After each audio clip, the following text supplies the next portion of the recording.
أسعد الله مساءكم بكل خير. خلاص يا أستاذ، خلاص يا مدام، ما يقدر على القدرة إلا ربنا.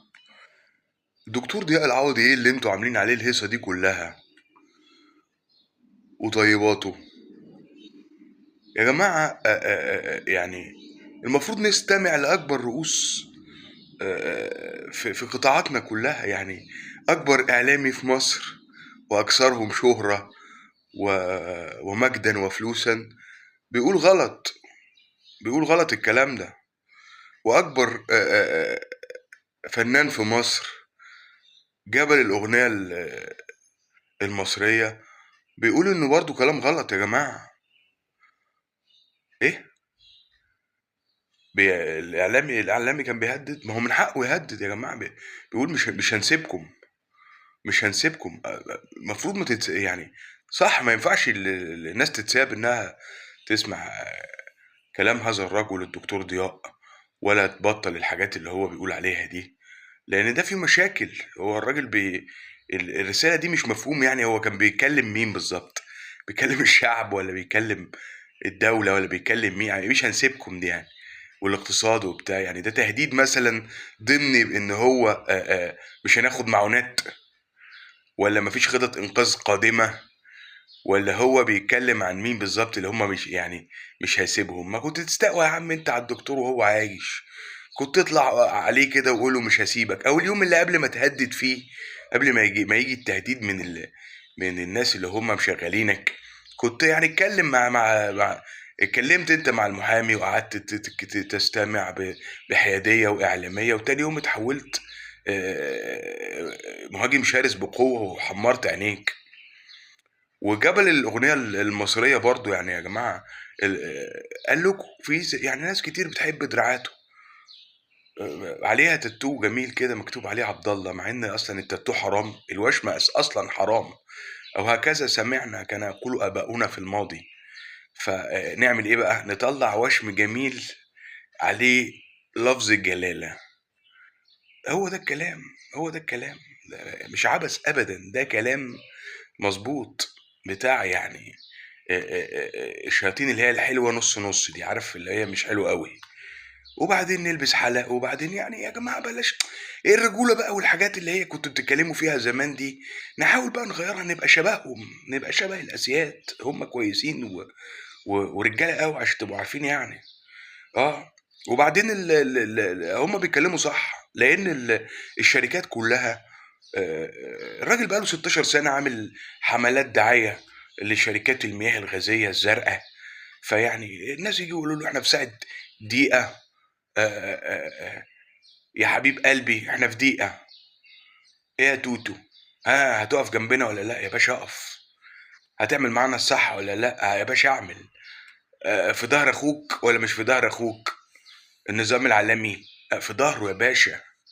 طيب يبقى النظام وحش، النظام وحش، فما يقدر على القدرة الا ربنا يا جماعة. يعني اكبر اعلامي واكبر مطرب، والراجل يعني اللي هو المحترم، مطرب الجيل الطيب الجميل، طلع بس يعني يتساءل. يعني الراجل بيقول طب نفهم بشكل علمي كده ولا منطق مين؟ علمي ازاي؟ ويسكت خالص، ده كلام ما ينفعش نتكلم فيه اصلا، احنا مستوانا العلمي اعلى من كده بكتير. اه يبقى احنا طبعا عندنا ابحاث وعندنا علوم وكده. لا باين بيقول لك المبنى اللي هو بتاع البحوث ده نأجروه، باين بيتعمل مشروع جديد، باين فندق ولا ايه يعني. احنا موضوع الابحاث ده مش شاغلنا، احنا بنعتمد على المصادر الثقة الموثوقة اللي هي ملهاش اي علاقة بالبيزنس. مكانها فين بقى؟ مكانها فين اللي هي الاماكن الموثوقة دي؟ فين؟ عند الحاج ابو حنان. اه. تصدق طلعت مشكلة، الحاج ابو حنان معلنها صراحة كده للكوكب كله: بيزنس از بيزنس، اهم حاجة عنده ابجني تجدني، ده شعار. فطبعا كل الشركات اللي هتبقى تابعة ليه، او الحكاية دي كلها هتبقى بتتكلم في نفس الكلام برضو: ابجني تجدني، بيزنس از بيزنس. ايه ده البتاع اللي هي العالمية اللي عندهم دي، اللي هي بتحكم مسألة الصحة في العالم، ليها علاقة بالشركات الأدوية؟ ايه هي اللي بتمول الأبحاث؟ طلع بتمول الأبحاث.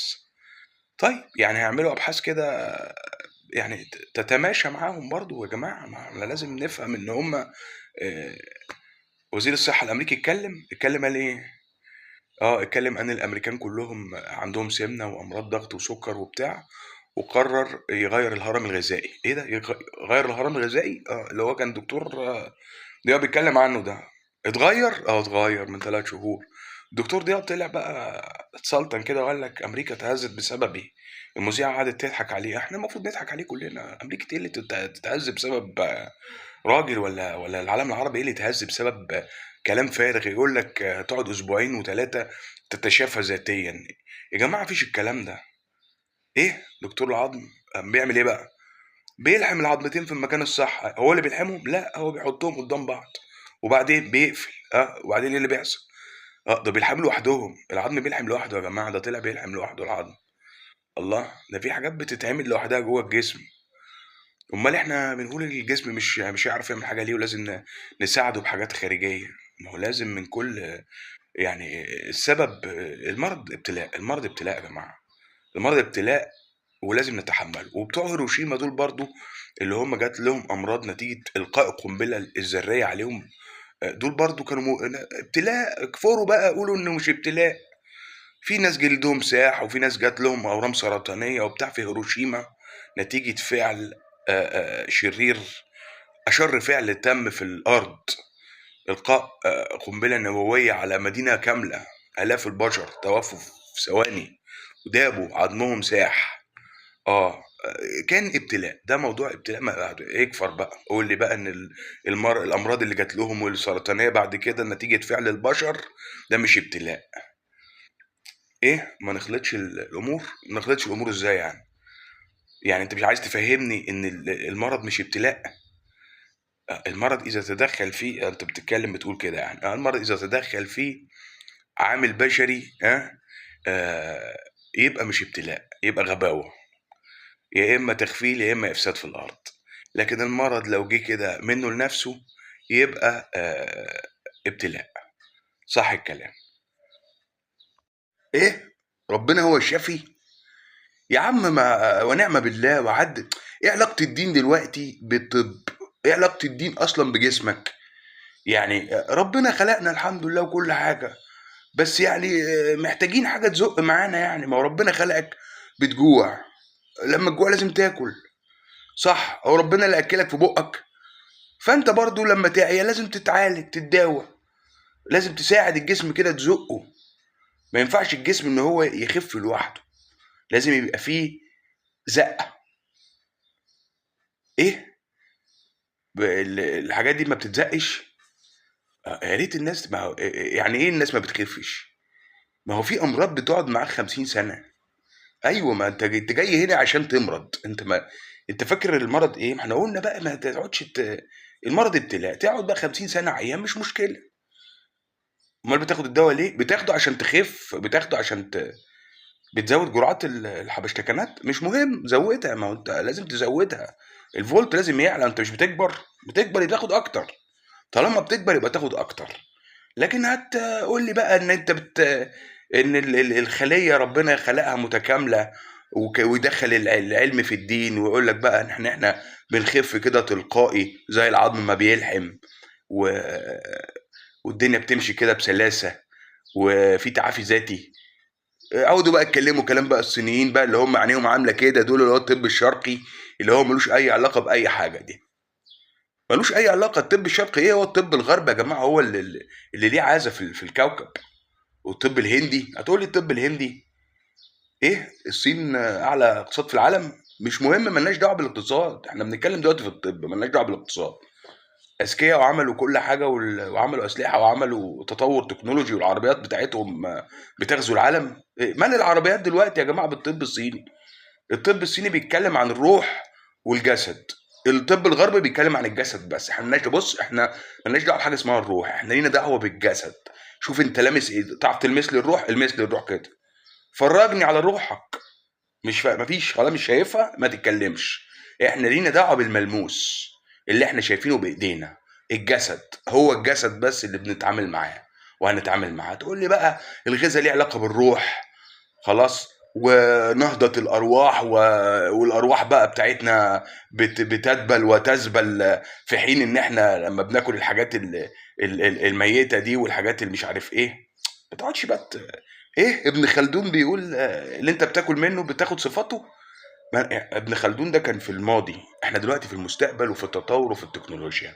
ما توجعش قلبي، ولا ابن خلدون ولا مش ابن خلدون. الكلام ده هناك في القرن في العصور الوسطى. قال ابن خلدون يعني ايه الامريكان بيقولوا على الجبنه تشيكن، يقول له يو ار تشيكن، يلا يا تشيكن يا فرخه. بيشتموا يعني الشتيمه عندهم اللي تعني الجبن هي الفراخ. مش مهم، احنا عندنا، انت عارف المصري اصيل فرعوني ما بيخافش من اي حاجه. يا جماعه ما يقدر هيقدر الا ربنا، هنقعد بقى نقول بقى بنخاف وما نخافش، ما نخاف سلم، بنخاف سلم يا جماعه. انتوا جايين بتتكلموا مع يعني فطاحل للعالم، فما خلاص بنخاف سلم يا جماعه ولموا الدور. طيبات ايه وبتاع ايه؟ ايه الامريكان بيقولوا اللقاحات اللي اتعملت في شهرين دي فيها مشاكل. مين اللي بيقول كده؟ الكلام طبعا ده مش صحيح. ايه وزير الصحه الامريكاني هو اللي بيقول كده. جونيور كينيدي جونيور هيتقتل زي قريبه وعمه ده ما اتقتل، ما فيش مشكله يعني. وما فيش حاجه اسمها اللقاحات ما بتعمل اضرار. خلاص. وبعدين فيروس هانتا الجديد دون سامعين عنه ان هو فيروس جامد جدا، لازم ناخد لقاحاته. طبعا الشركات كلها ابتدت يا جماعه تعمل لقاحات يا جماعه. ايه الراجل ده جالنا في الوقت المناسب قبل ما تحصل جائحة جديدة، وعرفنا عن أجسادنا وعن قدرة ربنا فينا. يا عم بقى ما تقعدش تتكلم كلام، ما تدخلش الدين في العلم. الدين ملوش دعوة بالعلم، وملوش دعوة بالاجتماع، وملوش دعوة بالاقتصاد، وملوش دعوة بالسياسة. الدين ملوش دعوة يا جماعة بأي حاجة. انت بتصلي اهم حاجه وبتصوم وبتزكي وتمام على كده. هتدخلي بقى الدين في الخليه وتقول لي بقى جسمك ده ربنا اللي خلقه وهو جايبك هنا في اختبار، والاختبار ده يتطلب ان انت تبقى صحيح معافى عشان ما تروحش تحج وبعد كده وتقول له يا رب انت كنت جايبني تعبان وانا مش قادر لا اختار الصح من الغلط ولا عارف اتحرك اصلا عشان اعمل حاجه من اللي انت طلبتها مني. ده كلام يعني ايه بقى ما نتكلمش في المواضيع دي ونفصل الدين عن كل حاجه يا جماعه لو سمحتوا. فهتروحوا فين تاني؟ ما يقدر على القدره الا ربنا. يعني هتكافحوا الشركات بتاعه المياه الغازيه ولا؟